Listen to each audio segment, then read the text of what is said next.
त्यांनी तिला सांगितलं की वरदान माग बाई, तू माझी इच्छा पूर्ण केली, तुला काय वरदान पाहिजे. तेव्हा तिने वरदान मागितलं की माझ्या अंगाला पूर्ण मासोळीचा सुगंध येतो आहे, माझ्या अंगाचा मासोळीचा सुगंध जावा, मासोळीचा कुवास जावा आणि उत्तम सुगंध माझ्या शरीराला प्राप्त व्हावा, हे वरदान मला द्या. पाराशर ऋषीने तिला वरदान दिलं आणि तेव्हापासून ती मत्स्यगंधा, योजनगंधा या नावाने परिचित झाली. तिच्या शरीराचा सुगंध एक मैलापर्यंत पसरत असे, एवढा सुगंध तिच्या शरीराचा पसरायला लागला. तिने पाराशर ऋषींना वरदान मागितलं की माझा कन्याभाव दूषित न होता मला पुत्रप्राप्ती व्हावी.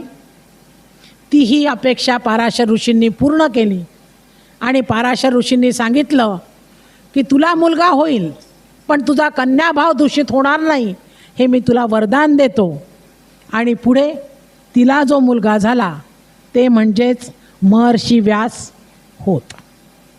या पाराशर ऋषींना जेव्हा समजलं की आपला मुलगा जन्माला आला, तेव्हा त्यांनी लगेच मत्स्यगंधे जवळून आपला मुलगा उचलून नेला आणि हिमालय पर्वतावर सर्व प्रकारचं ज्ञान व्यासांना पाराशर ऋषींनी आत्मसात करून दिलं.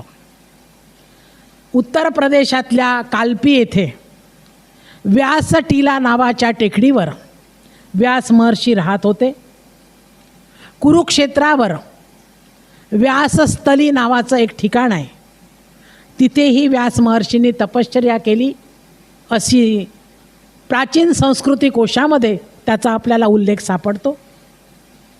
व्यास हे अतिशय विद्वत्तापूर्ण सर्व प्रकारचं ज्ञान आत्मसात केलेले होते. असं म्हणतात की व्यासोच्छिष्ट जगत्रयम, या जगातलं जेवढं काही ज्ञान आहे हे सगळं ज्ञान व्यासांचं उच्छिष्ट मानण्यात येतं. एवढं व्यास महर्षी हे विद्वान होते.